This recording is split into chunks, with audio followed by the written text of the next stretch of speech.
નમસ્કાર વિદ્યાર્થી મિત્રો, ઈ લર્નિંગ એજ્યુકેશનના માધ્યમથી હું પરમાર મહેશભાઈ આપ સૌનું હાર્દિક સ્વાગત કરું છું.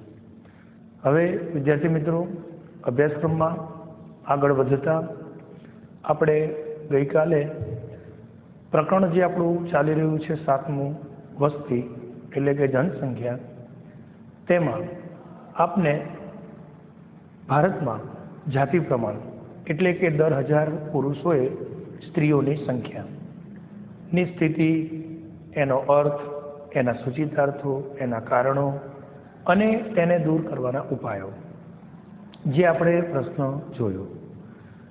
હવે ત્યારબાદ આજે આપણે એમાં ત્રીજા ક્રમના પ્રશ્નો તરફ જઈ રહ્યા છીએ.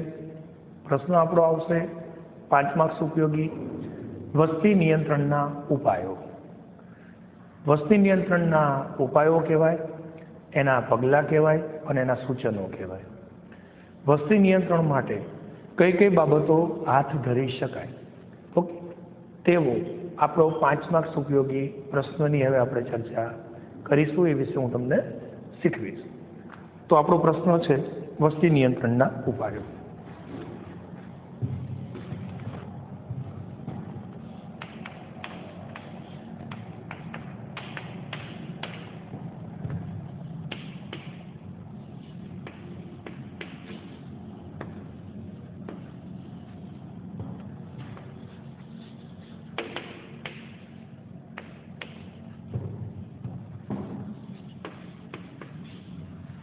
વસ્તી નિયંત્રણ ના ઉપાયોની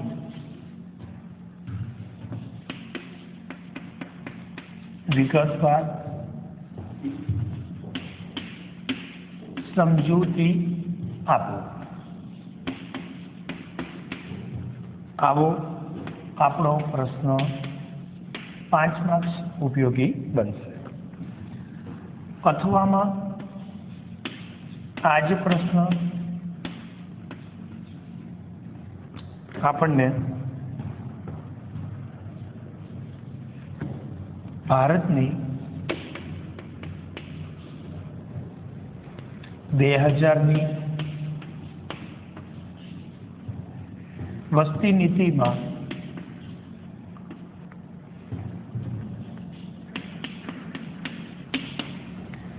નીતિમાં કયા કયા પગલાંનો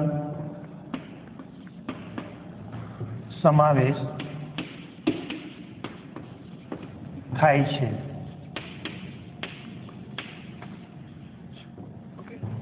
સમજાવો. બે રીતે આપણને પ્રશ્ન કરી શકે. ઓકે, હવે એના વસ્તી નિયંત્રણ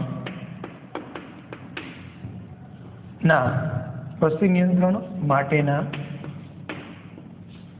ઉપાયો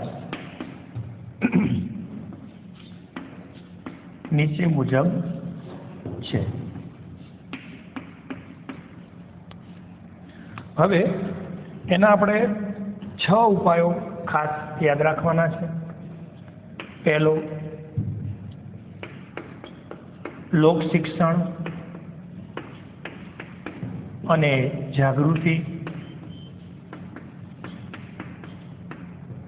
બીજું, કુટુંબ.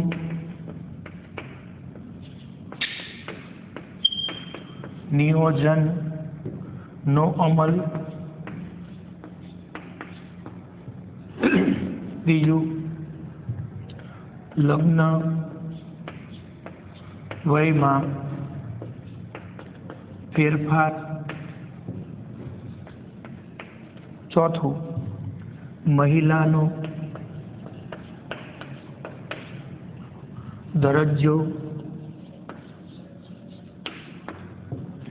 પાંચમું, પ્રોત્સાહન અને બિન પ્રોત્સાહન,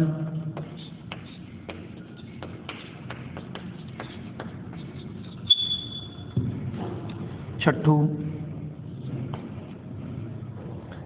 તબીબી સેવાઓ નો વ્યાપ અને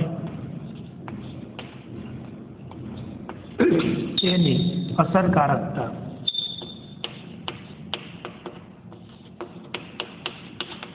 ઓકે, હવે આપણે ખાસ 6 બાબતો, એના ઉપાયો. ઓકે, વસ્તી નિયંત્રણના ઉપાયો.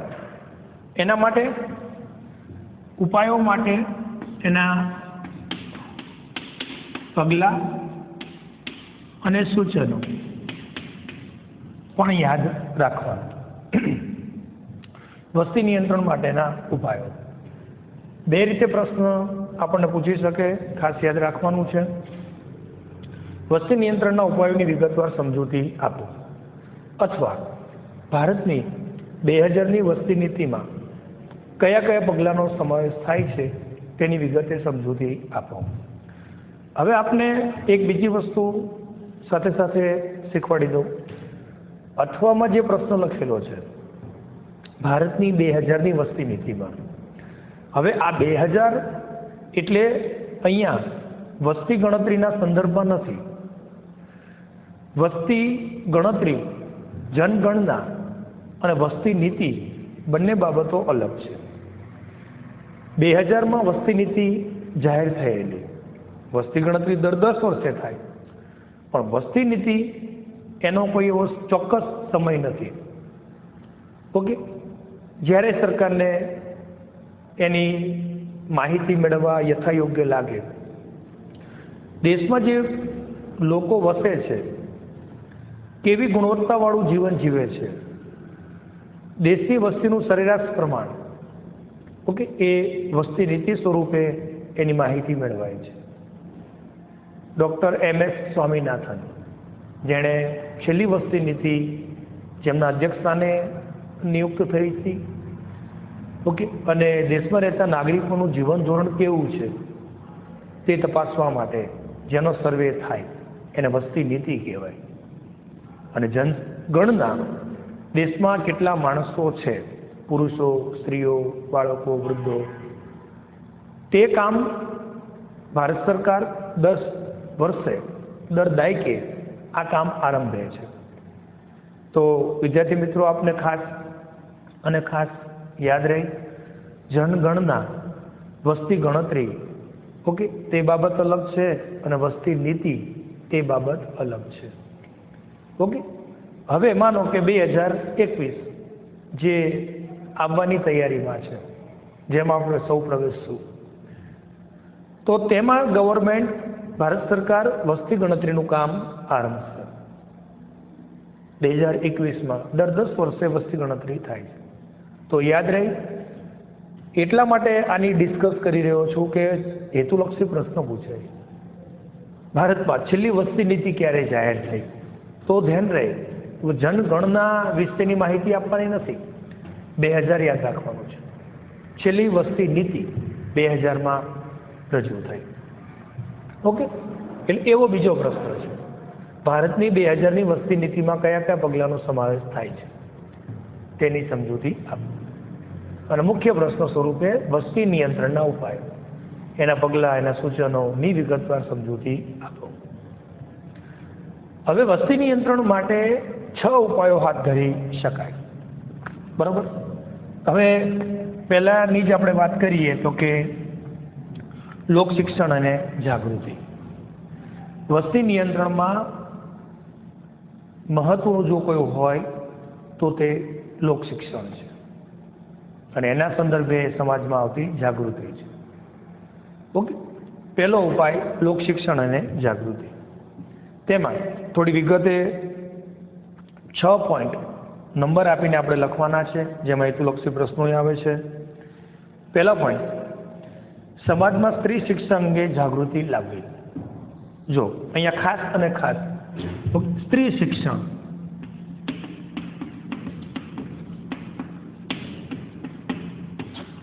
ની વાત ખાસ કરી છે.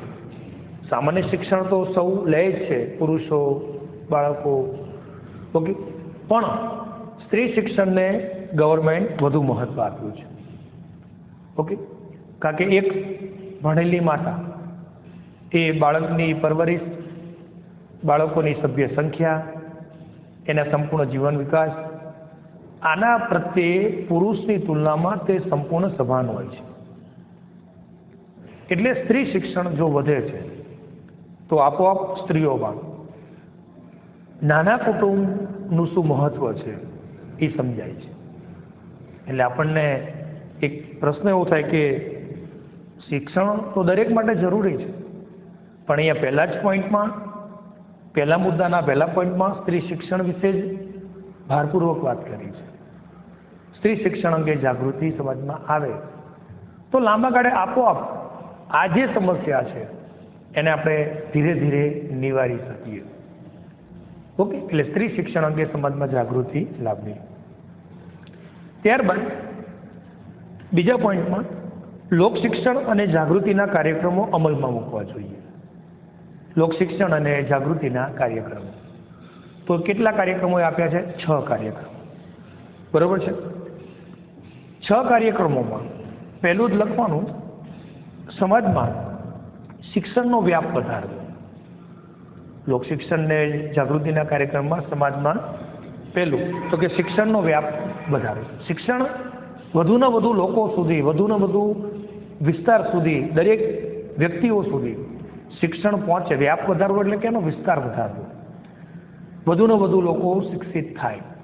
અંતરિયાળ વિસ્તારો, દુર્ગમ વિસ્તારો, છેવાડાના વિસ્તારો સુધી શિક્ષણની સેવા પહોંચવી જોઈએ. પહેલો કાર્યક્રમ આ હાથ કરવો જોઈએ. બીજું, વસ્તી નિયંત્રણ, વસ્તી શિક્ષણના કાર્યક્રમો પ્રસારિત કરવા. વસ્તી શિક્ષણના કાર્યક્રમો, ઓકે, વસ્તી નિયંત્રણ કરવા માટે તમે જુઓ તો શિક્ષણ મહત્વનો ભાગ ભજવે છે. લોકોમાં શિક્ષણ જો હશે તો જ એ લોકો નાના પરિવારનું મહત્વ, ઘરમાં, કુટુંબમાં ઓછા બાળકોની સભ્ય સંખ્યાનું શું મહત્વ છે, શું લાભ છે, તો કે એના શું ફાયદા છે, એ વ્યક્તિ, એ પરિવાર ક્યારે સમજી શકે? જ્યારે શિક્ષિત હોય. બાળકોની સભ્ય સંખ્યા ઘરમાં જેટલી ઓછી હોય તો તમે તે બાળકો પાછળ પૂરતું ધ્યાન આપી શકો છો. એની સંપૂર્ણ પરવરિશમાં, એના શિક્ષણમાં, જીવન વિકાસમાં, એના ખાનપાનમાં. એટલે વસ્તી નિયંત્રણ માટે શિક્ષણ એ મહત્વનો ભાગ ભજવે છે. બીજો કાર્યક્રમ, ત્રીજો કાર્યક્રમ, વ્યાખ્યાન, નાટક, ઓકે, મૂક અભિયાન, ગીતો દ્વારા એમ કે લોકોમાં આનો પ્રસાર અને પ્રચાર કરવો. શેરી નાટકો, મૂક અભિનય, જેને આપણે શું કહીએ છીએ? માઇમ. અંગ્રેજીમાં મૂક અભિનય. ઘણા આપણે જોઈએ છે ને કે બોલ્યા વગર, કોઈ એક્સપ્રેશનથી, માત્ર શરીરના હાવભાવથી કોઈક વાત રજૂ કરવી હોય એને મૂક અભિનય કહીએ છીએ, અને અંગ્રેજી વર્ડ એનો માઇમ છે. તો મૂક અભિનય દ્વારા, શેરી નાટકો દ્વારા, ગીતો દ્વારા, ચલચિત્રો દ્વારા સમાજમાં જનજાગૃતિ ફેલાવી. ઓકે, તો પણ શું થાય છે કે જે શિક્ષણ નથી એ લોકો પણ આવા શેરી નાટકો, અભિનયો, મૂક અભિનયો જોઈને પણ વસ્તી નિયંત્રણના શું લાભ છે, ઓછા બાળકોની સભ્ય સંખ્યાનું શું મહત્વ છે તે સમજી શકે. ત્રીજો કાર્યક્રમ હાથ ધરવાનો. ચોથું, 2000ની વસ્તી નીતિમાં મહિલા વિકાસ કાર્યક્રમોને અગ્રિમતા આપવામાં આવે છે. 2000ની વસ્તી નીતિમાં મહિલા વિકાસ કાર્યક્રમોને અગ્રિમતા આપવી. ઓકે, એમાં કયા કયા કાર્યક્રમો આવશે? તો કે 3. પહેલું, મહિલાની લગ્ન વય વધારવી. બીજું, મહિલાની રોજગારી વધારવી. અને ત્રીજું, મહિલાનો સામાજિક દરજ્જો ઊંચો લઈ જવો. મહિલાની લગ્ન વય વધારવી. ઓકે, ગવર્મેન્ટે જે ધારાધોરણો નક્કી કર્યા છે તેમાં શક્ય હોય તો પરિવારને સરકાર એવું સૂચન કરે છે કે દીકરીઓના લગ્ન 18 વર્ષની જગ્યાએ જો શક્ય હોય તો તમે 20 વર્ષે કરો. તો લગ્ન વય વધી જશે, તો સામે જન્મદરનું પ્રમાણ પણ સમયાંતરે ઘટી શકે. મહિલાઓનું શિક્ષણ વધારવું અને મહિલાનો સામાજિક દરજ્જો, આ ભારતીય પુરુષ પ્રધાન સમાજમાં મહિલાનો સામાજિક દરજ્જો સુધરે એવા પ્રયત્નો કરવા. ઓકે. અને 5મો કાર્યક્રમ છે 14 વર્ષની ઉંમર સુધીમાં બાળકોનું શાળાનું શિક્ષણ મફત અને ફરજિયાત બનાવવું. ઓકે. એ તો આપણા બંધારણની અંદર જ એમાં ઉલ્લેખ કરેલો છે કે બાળકોને મફત અને પ્રાથમિક શિક્ષણ ફરજિયાત આપવું. 14 વર્ષ સુધીના બાળકોને પ્રાથમિક શિક્ષણ મફત અને ફરજિયાત આપવું, જેથી કરીને શિક્ષણનો વ્યાપ વધે છે. અને 6થું છે પ્રાથમિક શિક્ષણ દરમિયાન શાળા છોડી જતા બાળકોનું પ્રમાણ ઘટાડવું.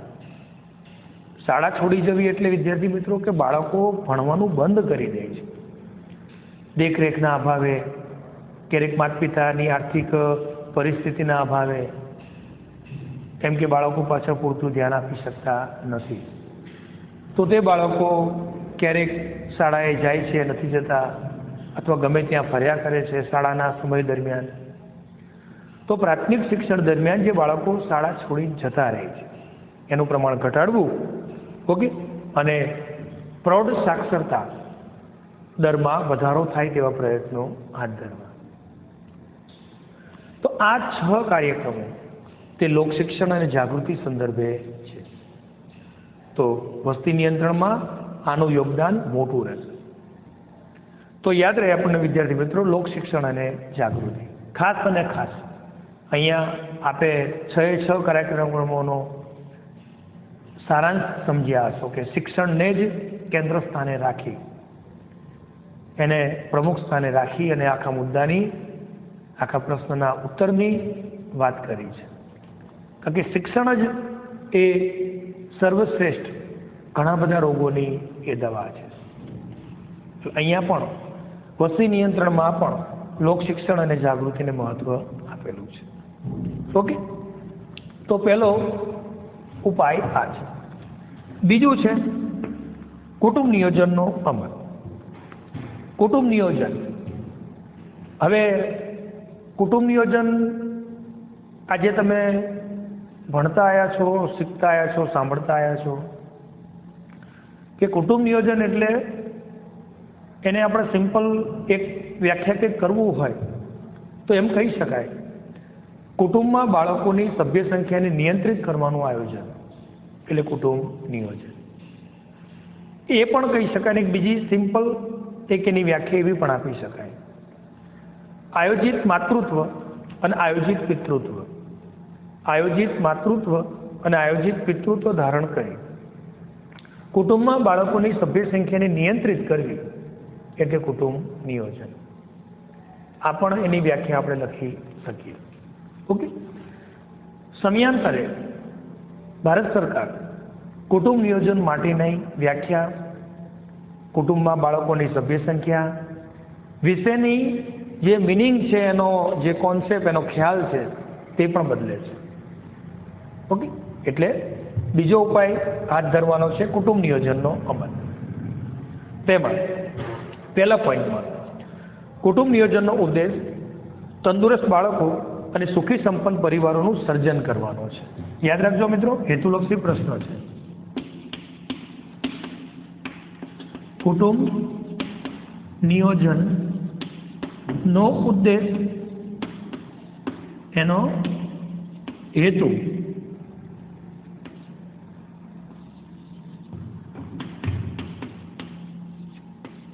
તંદુરસ્ત બાળકો અને સુખી પરિવારનું સર્જન કરવાનું.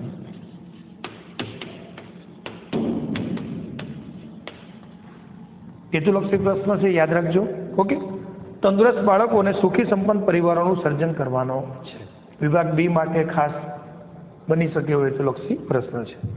બરાબર. કુટુંબ પ્રશ્ન એવો કરે, કુટુંબ નિયોજનનો મુખ્ય ઉદ્દેશ શું છે?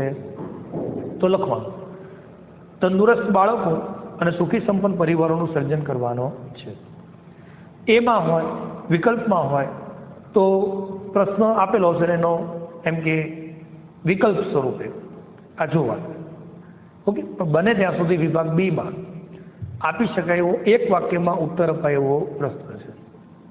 તંદુરસ્ત બાળકોને સુખી સંપન્ન પરિવારોનું સર્જન કરવાનો છે. કુટુંબ નિયોજનનો ઉદ્દેશ, એનો હેતુ. પહેલો પોઈન્ટ આ લખવાનો. બીજું, ભારતમાં કુટુંબ નિયોજનનો અમલ 1952માં. ઓકે, વિકલ્પનો હેતુલક્ષી પ્રશ્ન. ભારતમાં કુટુંબ નિયોજનનો અમલ ક્યારથી થયો? તો યાદ રાખો છો 1952માં, આઝાદી પછી. આયોજનની શરૂઆત સાથે. આયોજનની શરૂઆત 1951 અને ત્યાર પછીના વર્ષે કુટુંબ નિયોજનનો અમલ થયો. ઓકે, તો ભારતમાં કુટુંબ નિયોજનનો અમલ 1952માં થયો. આગલો પોઈન્ટ, કુટુંબ નિયોજન અસરકારક બને તે માટે 2000ની વસ્તી નીતિમાં સેવા અને સવલતો વધારી છે. કુટુંબ નિયોજન અસરકારક બને એની માટે ભારત સરકારે સેવા અને સવલતો દરેક રાજ્ય વાઇઝ, જિલ્લા વાઇઝ, તાલુકા વાઇઝ કે ગ્રામીણ એરિયા કે દુર્ગમ વિસ્તાર વાઇઝ સામાન્ય એક પ્રાથમિક આરોગ્ય કેન્દ્ર, જેને આપણે શું કહીએ છીએ પીએચસી, ફિઝિકલ હેલ્થ સેન્ટર, પ્રાથમિક આરોગ્ય કેન્દ્ર. આજે તમે જોવો છો મિત્રો કે કોઈ નાનામાં નાના ગામડામાં એક પ્રાથમિક આરોગ્ય કેન્દ્ર ગવર્મેન્ટે એની સેવા ઊભી કરી છે.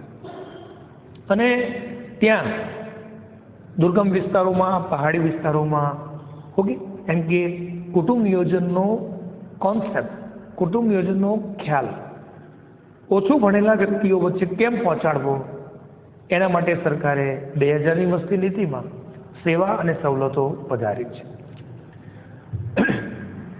તેમાં કુટુંબ નિયોજનના કાર્યક્રમો 2 આપેલા છે 2000ની વસ્તી નીતિના સંદર્ભમાં. પહેલો કાર્યક્રમ સંતતિ નિયમનના સાધનો. સંતતિ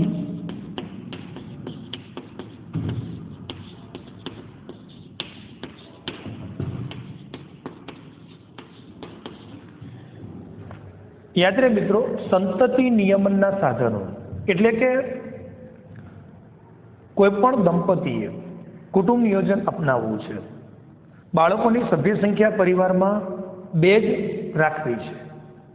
ઓકે, એમના લગ્ન જીવન પછી પ્રથમ બાળક અને પ્રથમ બાળક પછીનો યોગ્ય સમય અને પછી બીજું બાળક. સંતતિ નિયમન એટલે બાળકોને નિયંત્રિત, કુટુંબમાં નવા જન્મનારા બાળકોને નિયંત્રિત કરવાના સાધનો, એટલે સંતતિ નિયમનના સાધનો. ઓકે, સંતતિ નિયમનના સાધનો સસ્તા અને સુલભ બનાવવા. પુરુષોના સંદર્ભે, મહિલાઓના સંદર્ભે બાળકોની સભ્ય સંખ્યાને નિયંત્રિત કરવા માટે બરાબર જે સાધનો વપરાય છે તે સંતતિ નિયમનના સાધનો. ઓકે, સસ્તા અને સુલભ બનાવવા. ઓકે, પહેલો કાર્યક્રમમાં. બીજું, અનિશ્ચિત ગર્ભધારણ અટકાવવાની સલામત પદ્ધતિનો પ્રચાર અને પ્રસાર કરવો. અનિશ્ચિત ગર્ભધારણ આયોજન વગર બાળકને પરિવારમાં જન્મ અવતરવા માટે, ઓકે, એના વિશેનો સમજૂતી આપી અને એને અટકાવવાના. અનિશ્ચિત ગર્ભધારણ આયોજન વગર પરિવારમાં બાળકને જન્મ આપવા સંદર્ભે જે સલાહ અને સૂચનો છે તે વધારવા. તો કુટુંબ નિયોજન કાર્યક્રમો આ 2 લખવાના. એક સંતતિ નિયમનના સાધનો અને અનિશ્ચિત ગર્ભધારણ અટકાવવાની સલામત પદ્ધતિનો પ્રચાર અને પ્રસાર કરવો. ઓકે, અને છેલ્લે એક ઉદાહરણ છે એમાં ચીનનું. ઓકે,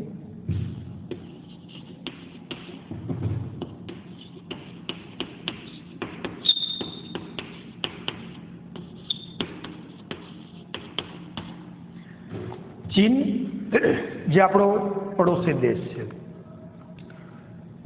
વસ્તીની દ્રષ્ટિએ વિશ્વમાં પ્રથમ ક્રમે આવતો દેશ છે ચીન, અને બીજા ક્રમે આવતો આપણો ભારત દેશ છે. વસ્તીની દ્રષ્ટિએ વિશ્વમાં પ્રથમ ક્રમ ચીનનો અને બીજો નંબર ભારત. ચીન ગવર્મેન્ટે સમયાંતરે જે પણ કંઈ ત્યાં સરકાર રચાય છે સામ્યવાદી અર્થવ્યવસ્થાના અનુસંધાને.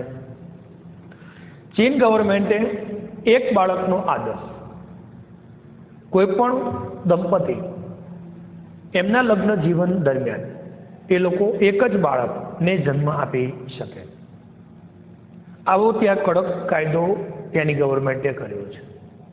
અને એની પહેલાં બીજી એક બાબત અગત્યની કે ત્યાંની ગવર્મેન્ટે છોકરા છોકરીની લગ્ન વય વધુ રાખી છે. અહીંયા આપણા ભારતમાં જે છોકરીઓ માટે 18 વર્ષ અને છોકરાઓ માટે 21 વર્ષ જે છે, એ ત્યાં છોકરીઓ માટે 20 વર્ષ પછી અને છોકરાઓ માટે 24 વર્ષ પછી લગ્ન વય ત્યાંની ગવર્મેન્ટે નક્કી કરી છે. તો શું થાય, જેમ યથાયોગ્ય ઉંમરે થોડા મોડા લગ્ન થાય તો જન્મદરનું પ્રમાણ ઘટાડી શકાય. તો ત્યાંની ગવર્મેન્ટે એક આ કાયદો કર્યો છે, એક બાળકનો આદર્શ સૌએ અપનાવવો. એમના લગ્ન જીવન દરમિયાન એક જ બાળક હોવું જોઈએ. અને જો 2 બાળકોને તે લોકો કુટુંબમાં જન્મ આપે છે તો ત્યાંની ગવર્મેન્ટ એ પરિવારના, એ દંપતીના તમામ સરકારી લાભ બંધ કરી દે છે. ઓકે, એટલે આવો કડક કાયદો ત્યાંની ગવર્મેન્ટે કરેલો છે. એક બાળકનો આદર્શ, યાદ રાખજો, ચીનનું હેતુલક્ષી પ્રશ્ન છે. ઓકે, આ કાર્યક્રમ દ્વારા, એક બાળકના આદર્શ કાર્યક્રમ દ્વારા સિદ્ધ કરીને બતાવ્યો છે. ઓકે, એટલે હેતુલક્ષી એ માટે, બી માટે પ્રશ્ન બનશે ચીનનો કે ચીને એમ કે કયા કાર્યક્રમ દ્વારા આ બાબતને આદર્શ અને આ બાબતને સિદ્ધ કરી બતાવ્યું છે વસ્તી નિયંત્રણના. તો લખવાનું એક બાળકનો આદર્શ. ઓકે, અથવા કયો આદર્શ સ્વીકાર્યો છે, તો કે એક બાળકનો. ઓકે, તો આ વાત થઈ. બીજો ઉપાય કુટુંબ નિયોજનનો અમલ. તો યાદ રહે, હેતુલક્ષી પ્રશ્ન આવે છે મિત્રો. કુટુંબ નિયોજનનો ઉદ્દેશ, એક હેતુલક્ષી પ્રશ્ન એ કે બી માટે. વિકલ્પો માટે 1952માં ભારતમાં કુટુંબ નિયોજનનો અમલ, સંતતિ નિયમનના સાધનો એટલે શું, અને ચીનનું ઉદાહરણ વસ્તી નિયંત્રણ માટે. એક બાળકનો આદર્શ. આ વાત થઈ બીજો ઉપાય કુટુંબ નિયોજનનો અમલ. ત્રીજું છે લગ્ન વયમાં ફેરફાર. ત્રીજો ઉપાય લગ્ન વયમાં ફેરફાર. લગ્ન વયમાં હમણાં જ મેં આ મુદ્દાની સાથે તમને વાત કરી કે છોકરા છોકરીઓની લગ્ન વય એમ કે કેટલી હોવી જોઈએ. સરકારના નિયમો મુજબ, સરકારના ધારાધોરણો મુજબ 18 વર્ષ છોકરીઓ માટે અને 21 વર્ષ છોકરાઓ માટે ભારત સરકારે આ લગ્ન વય નક્કી કરી છે. એની પહેલાં લગ્ન જો થાય તો તે બાળ લગ્નનો ગુનો લાગુ પડે છે. પણ હવેના વર્તમાન સ્થિતિને ધ્યાનમાં રાખીને સરકારે તે લગ્ન વયમાં પણ સમાજને એક આહ્વાન કર્યું છે, સમાજને એક સૂચન કર્યું છે કે જો શક્ય હોય તો તમે તમારી દીકરીના લગ્ન 18 વર્ષની જગ્યાએ 20 વર્ષે કરો. એને પૂરતું ભણતર મેળવવા દો, એને બધી જ રીતે શારીરિક માનસિક રીતે સક્ષમ થવા દો, તે પગભર થઈ શકે. ઓકે, તે આ વર્તમાન પ્રવાહોથી પૂરેપૂરી વાકેફ થઈ શકે, પછી એને લગ્ન વિશે સમાજે વિચાર તો પણ શું થાય, લાંબા ગાળે જન્મદરનું પ્રમાણ ઘટાડી શકે. ત્રીજો ઉપાય હાથ ધર્યો છે લગ્ન વયમાં ફેરફાર. એમાં પહેલા પોઈન્ટમાં લખવાનું નાની વયે લગ્ન થતા પ્રજનન ક્ષમતાનો ગાળો. ઓકે,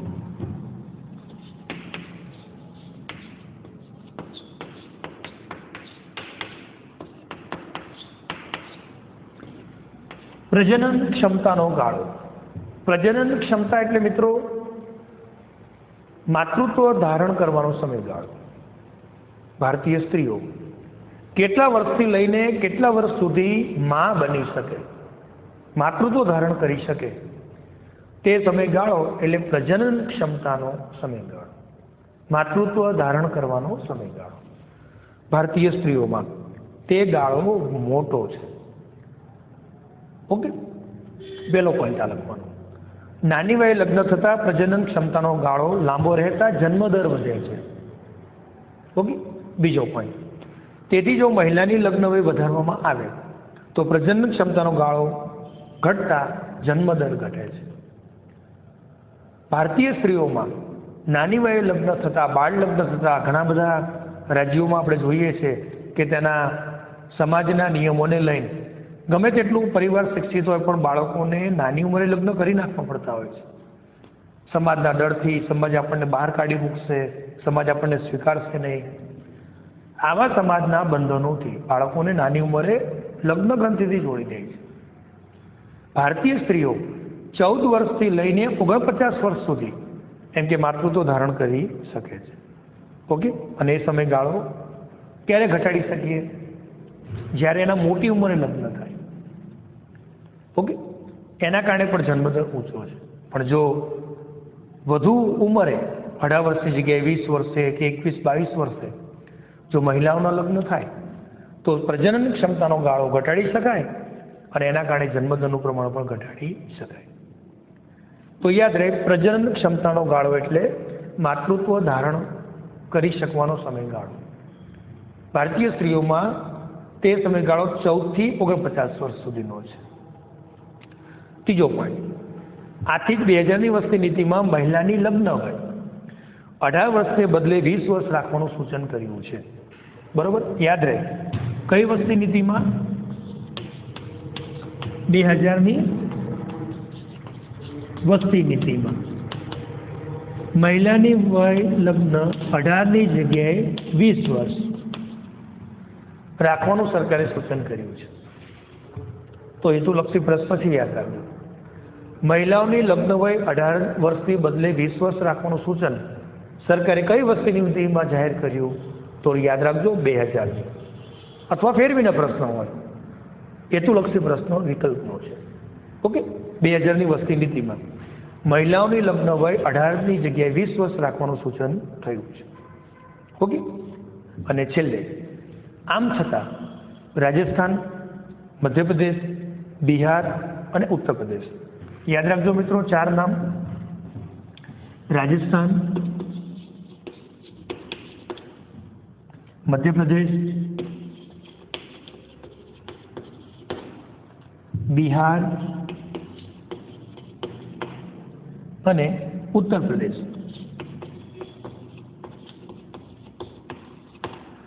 આ ચારેય રાજ્યોના પહેલા અક્ષર તમે જોજો, એક સૂત્ર થઈ જશે, રામ બી ઉ. રામ બી ઉ. ચારેય રાજ્યો, રાજસ્થાન, મધ્યપ્રદેશ, બિહાર અને ઉત્તર પ્રદેશ, ચારેય રાજ્યોના પહેલા અક્ષર જોઈ લેજો. ચારેય અક્ષર એટલે એક સૂત્ર થઈ જાય, રામ બી ઉ. આજે પણ આ 4 રાજ્યોમાં બાળ લગ્નનું પ્રમાણ ઓછું છે. એટલે પ્રશ્ન તમને એવો કરે, આજે પણ ભારતના કયા રાજ્યોમાં બાળ લગ્નનું પ્રમાણ ઓછું છે? તો તમારા યાદ રાખવાનું, રામબીઉ સૂત્ર યાદ રાખવા માટે છે. એના ઉત્તર સ્વરૂપે રામબીઉ નહીં લખી નાખવાનું, પણ એના ચારેય રાજ્યોના નામ તમને યાદ રહે માટે રાજસ્થાન, મધ્યપ્રદેશ, બિહાર અને ઉત્તર પ્રદેશ, ચારેય રાજ્યોના પહેલા અક્ષર લો એટલે શું થઈ જશે? રામબીઉ. આ ચારેય રાજ્યોમાં આજે પણ બાળ લગ્નનું પ્રમાણ ઓછું છે અને ત્યાં આજે પણ બાળ લગ્ન થાય છે. ઓકે, એટલે હેતુલક્ષી પ્રશ્ન છે. તો આ ત્રીજો ઉપાય છે, લગ્ન વયમાં ફેરફાર. ઓકે, ત્યારબાદ ચોથો ઉપાય જોઈએ છે, મહિલાનો દરજ્જો. મહિલાનો દરજ્જો એટલે મિત્રો કે મહિલાઓનું સમાજમાં સ્થાન, પુરુષોની તુલનામાં સ્ત્રીઓનું સ્થાન શું છે, ક્યાં છે, એ સમજાવતો મુદ્દો છે. ચોથો ઉપાય છે મહિલાનો દરજ્જો. એક જ પોઈન્ટ એમાં લખવાનો છે, સમાજમાં સ્ત્રીઓના દરજ્જામાં વધારો કરવામાં આવે તો પણ જન્મદર ઘટી શકે છે. જો સ્ત્રીઓને શિક્ષણ અને રોજગારીની સમાન તક આપવામાં આવે તો તેવી સ્ત્રીઓ સમજદારીપૂર્વક કુટુંબનું કદ એમ કે સીમિત રાખે છે. સમાજમાં મહિલાઓનો દરજ્જો જો સુધારવામાં આવે, પુરુષોની સમકક્ષ એને માન મોભો આપવામાં આવે, એને સમાન હક આપવામાં આવે, એને સમાન શિક્ષણ આપવામાં આવે, તો તે માનસિક રીતે એ પોઝિટિવ વિચાર અપનાવે છે અને બાળકોની સભ્ય સંખ્યા ઘરમાં નિયંત્રિત કેમ કરવી, કેટલા બાળકોની સભ્ય સંખ્યા રાખવી, એના વિશે તે પોતે વિચારી શકે. ઓકે, પણ એને ઘરની 4 દિવાલમાંથી બહાર કાઢીએ, એને પણ શિક્ષણ, સમાનતા ઓકે જો આપવામાં આવે તો મહિલા એ પરિવાર વિશે, બાળકોની સભ્ય સંખ્યા વિશે તે હકારાત્મક વિચારી શકે છે. પણ પહેલાં તો તે માનસિક રીતે જ એને પોઝિટિવ વાતાવરણ પૂરું પડવું જોઈએ, હકારાત્મક એને વિચારો લાગવા જોઈએ, એને હકારાત્મક એની પુરુષથી ભારતીય પુરુષ સમાજમાં એની ગણતરી છે. એટલે મહિલાનો સામાજિક દરજ્જો સુધરશે, મહિલાનો સામાજિક દરજ્જામાં ફેરફાર થશે તો મહિલાઓ આપોઆપ પરિવારમાં બાળકોની સભ્ય સંખ્યા વિશે સભાન બનશે.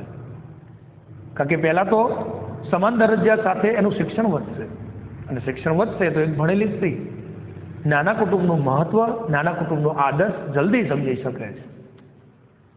એટલે સમાજમાં મહિલાઓનો દરજ્જો, એનું સ્થાન જો સુધરશે તો મહિલાઓ બાળકોની સભ્ય સંખ્યા વિશે આપોઆપ સભાન બનશે અને એને નિયંત્રિત કરવા માટે ઓછામાં ઓછા બાળકોની સભ્ય સંખ્યા પરિવારમાં રાખવા વિશે તે વિચારશે. એમાં એક જ પોઈન્ટ લખવાનો છે, એ ચોથો ઉપાય છે. 5મું છે પ્રોત્સાહન અને બિન પ્રોત્સાહન. તો યાદ રહે મિત્રો, પ્રોત્સાહન અને બિન પ્રોત્સાહન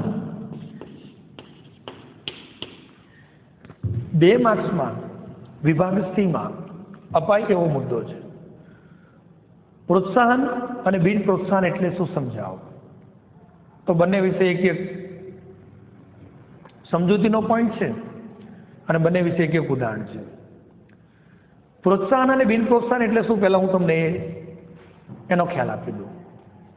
વસ્તી નિયંત્રણ માટે સરકાર કયા કયા પ્રોત્સાહનો દંપતીઓને, પતિ પત્નીને, પુરુષ અને સ્ત્રીઓને પૂરા પાડે છે, અને બિન પ્રોત્સાહન સરકારે નક્કી કરેલા ધારણા ધોરણો મુજબ જો તમે બાળકોની સભ્ય સંખ્યા રાખો છો તો સરકાર તમને એના બદલ પ્રોત્સાહન આપે છે, તમને લાભ આપે છે. અને એના કરતાં જો બાળકોની સભ્ય સંખ્યા વધી જાય છે, સરકારે નક્કી કરેલા ધારણા ધોરણો મુજબ, કુટુંબ નિયોજન મુજબ જો બાળકોની સભ્ય સંખ્યા નથી હોતી તો સરકાર તમને બિન પ્રોત્સાહન, સરકાર તરફથી મળતા લાભો પાછા ખેંચી લે છે.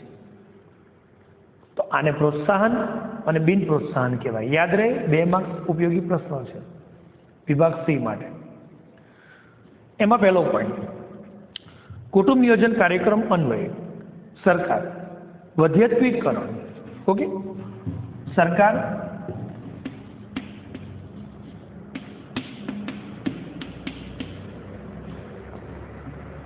કુટુંબ નિયોજન સંદર્ભે જે પુરુષો અને સ્ત્રીઓ બાળકોને જન્મ આપવા સંદર્ભે એક નક્કી કરેલા ધોરણો મુજબ જો એને અપનાવે છે અને પુરુષ લેવલે, સ્ત્રી લેવલે જે અપનાવાય છે એને વધ્યત્વીકરણ, કુટુંબ નિયોજનનું ઓપરેશન કરાવવું. ઓકે, કુટુંબ નિયોજન કાર્યક્રમ અન્વયે સરકાર વધ્યત્વીકરણ ઓપરેશન કરાવનાર દંપતીને પ્રોત્સાહન રૂપે આર્થિક વળતર આપે છે. વધ્યત્વીકરણનું ઓપરેશન કરાવવું એટલે 2 બાળકો પરિવારની અંદર હોય અને પછીથી બાળકો ન જન્મે એના માટેનું ઓપરેશન કરવું, એટલે વધ્યત્વીકરણનું ઓપરેશન, કુટુંબ નિયોજન એને અપનાવ્યું કહેવાય. ઓકે, તો એવા દંપતીને સરકાર પ્રોત્સાહન આપે છે. બીજું, વધતી વસ્તીને અટકાવવા ચીને 1 બાળકનો આદર્શ, હમણાં જ આપણે વાત થઈ, વધતી વસ્તીને અટકાવવા માટે ચીને 1 બાળકનો આદર્શ સ્વીકાર્યો છે. ઓકે, 1 જ બાળક દરેક દંપતીના લગ્ન જીવન બાદ એમના જીવનમાં 1 જ બાળકને જન્મ આપવાનો. ઓકે, 1 બાળકના આદર્શ અપનાવનાર દંપતીઓને મળતા લાભો, એમ કે પાછા 1 બાળક જો હોય તો સરકાર એને ઘણા બધા લાભ આપે છે, અને 1 બાળકથી વધુ જો બીજે, એટલે કે 2 બાળકોને પરિવારમાં કુટુંબમાં જન્મ આપે છે તો સરકાર તરફથી મળતા તે પરિવારને લાભ એ સરકાર પાછા ખેંચી લે છે. ઓકે, લાભ એમ કે પાછા ખેંચી લેવાનું એ બિન પ્રોત્સાહનનું ઉદાહરણ પણ એમ કે પૂરું પાડ્યું છે. ઓકે, જોકે થોડા સમયથી તેમાં છૂટછાટો પણ આપી છે. સરકારે નક્કી કરેલા ધારાધોરણો મુજબ ચીનમાં દંપતી એક જ બાળકને જન્મ આપી શકે અને જો 2 બાળકો પરિવારમાં જન્મે છે તો સરકાર એ પરિવારના તમામ લાભ બંધ કરી દે છે. ઓકે, એક બાળકને જન્મ આપો છો તો સરકાર તમને પ્રોત્સાહન આપે છે.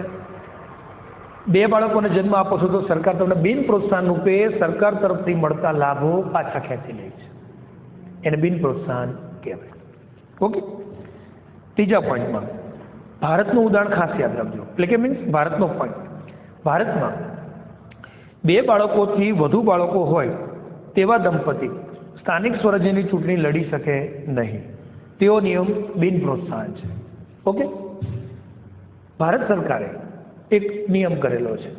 સ્થાનિક સ્વરાજ્યની ચૂંટણી એટલે વિદ્યાર્થી મિત્રો જિલ્લા પંચાયત, તાલુકા પંચાયત, ગ્રામ પંચાયત, સભ્યોની ચૂંટણી, એના સરપંચની ચૂંટણી, ડેલિગેટની ચૂંટણી, મૂળ જિલ્લા પંચાયત, તાલુકા પંચાયત ને ગ્રામ પંચાયતમાં જે સરપંચ ચૂંટાય છે, એના સભ્યો એટલે કે એની બોડી ચૂંટાય છે, આને સ્થાનિક સ્વરાજ્યની ચૂંટણી કહેવાય.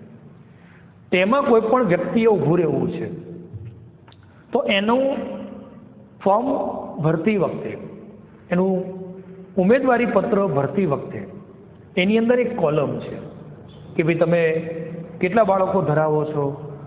2 બાળકો સુધી તમે ધરાવતા હો, 2 બાળકો પરિવારમાં હોય તો તમે ફોર્મ ભરી શકો છો અને 2 બાળકોથી વધુ હોય તો સરકાર તે ઉમેદવારનું ઉમેદવારી પત્ર કેન્સલ પણ કરે છે. એટલે સ્થાનિક સ્વરાજ્યની ચૂંટણીમાં ઊભા રહેવા માટે છે. એમ કે સરકારે 2 બાળકો સુધી હોય તો જ તમે ઉમેદવારી કરી શકો. એટલે ભારતનું આ હેતુલક્ષી પ્રશ્ન સ્વરૂપે મુદ્દો યાદ રાખો છે.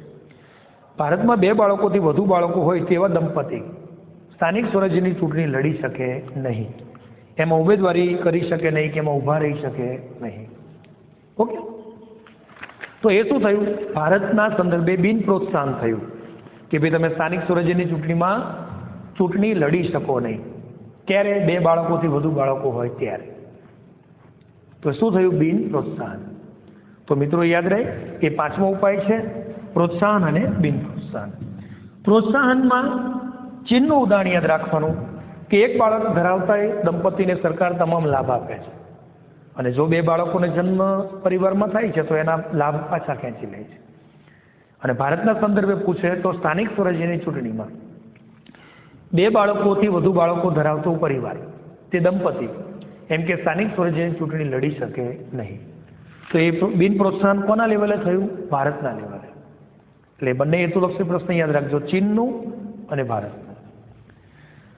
એવી જ રીતે 6થો એટલે કે છેલ્લો ઉપાય જોઈએ છે તબીબી સેવાઓનો વ્યાપ અને તેની અસરકારકતા.